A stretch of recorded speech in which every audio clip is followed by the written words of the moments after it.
Lizzo Rihanna thing going on. Lasagna.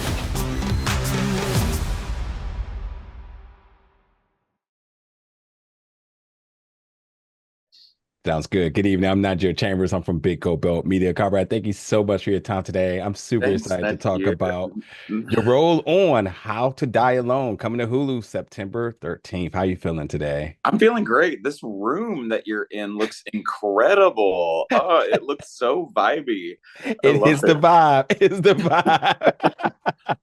vibe. I want to go right in the deep end here with your character, Rory, because um I something I've been working on has been boundaries with family, with friends, loved ones, associates, all sorts of people across the board, and we see that there is a best friend relationship between Mel and Roy. And then at a point where Roy decides to put his foot down and focus and prioritizes himself, even in the way that all of us have seen these type of folks like Mel who comes to you that even when you're trying to focus on yourself, they continue to try to make it about them with us. With one of the best lines in the entire series of "I'm not your boyfriend," and I was like, "Oh man, I want to talk to you about that." Number one, in a two-part question, what do you feel that Roy represents in Mel's journey within this series, and ultimately, why is it important for Roy to continue to pursue the boundaries that he set with the folks around him, and to chase after what's important to him currently right now? No, what I love about Natasha is that she's written something that we can all relate to.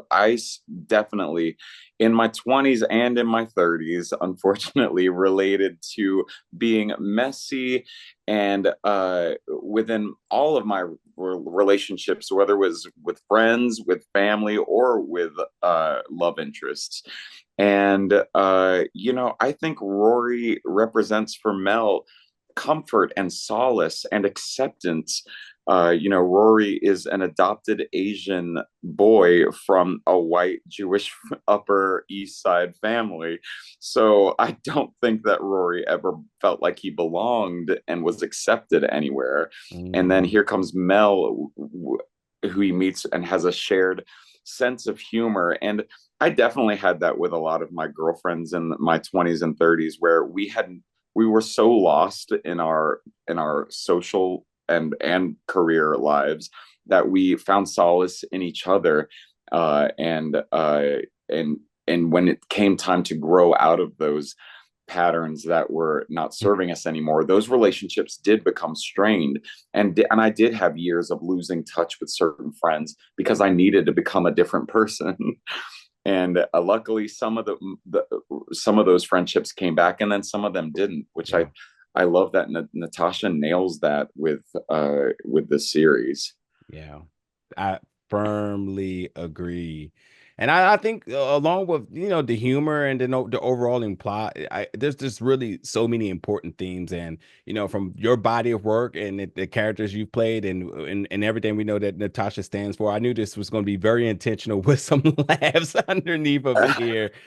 Uh, so I've been asking because when you look at the title, and again, when I first saw the title of this series, I had one thought, and then when I completed watching all 8 episodes here, I left with a different meaning of the title. Okay. So I'm curious for you, when you state the title "How to Die Alone," what does it mean to you? Oh gosh. How does it I never really thought, what does the title mean to me, because the show means something to me. But How to Die Alone, it's more, the title to me is a warning of because you can be surrounded by people in your lives and still be alone. Yeah, If you don't have a good relationship with yourself, you can feel completely alone with the person laying next to you in bed, with the friends that you're out with at a club. You can be surrounded by people constantly. There have been times in my life where I've been surrounded by either intimate relationships or friends, and have felt completely alone because I was yeah, not in touch with myself. yeah. And I think that that's what this title means to me. It's like really facing that, and facing that big question of loving and respecting and seeing yourself and being honest with yourself. Yeah. Do you recall the first time you've been on a plane? Oh, no, because my dad was in the Air Force, so we were on planes constantly. But I do remember an interesting we moved to Iceland because my dad was stationed in Reykjavik for a little while, and the plane we took over was a cargo plane. That we took over there. We were in a cargo plane with headphones like you've got on right now to protect our ears from popping.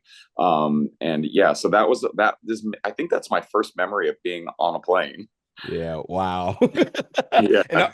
And are you a window or aisle seat type of person? Window, baby, window all the way. I want to look out and dream about the world and think about my life. And yeah, you can't do that when you're in the aisle and the beverage cart is hitting your knee. Yeah, yeah. Well, listen, I got one quick minute, and I just want to just praise you for your just body of work for over the years. Obviously, everyone has fell in love with Oliver from How to Get Away with Murder. Then The Resident is one of my favorite shows of all time. So Oh, for all the heartbreaks, for all the tears, the ups and downs and emotions, it was really, really refreshing to see you in a different light where I could laugh alongside with you, put my foot down when I need to with you, and just see you stand up for yourself. It's a fantastic series, and you nailed it once again. So I can't wait for the world to check it out. I can't thank wait you. to see what you cook up next after this. But it's absolutely been a pleasure talking to you. It was so great talking to you. Thank you so much. Absolutely. Listen, folks, you can check out How to Die Alone on Hulu September 13th. Conrad, thank you so much for your time today. Thanks so much. Ridiculous.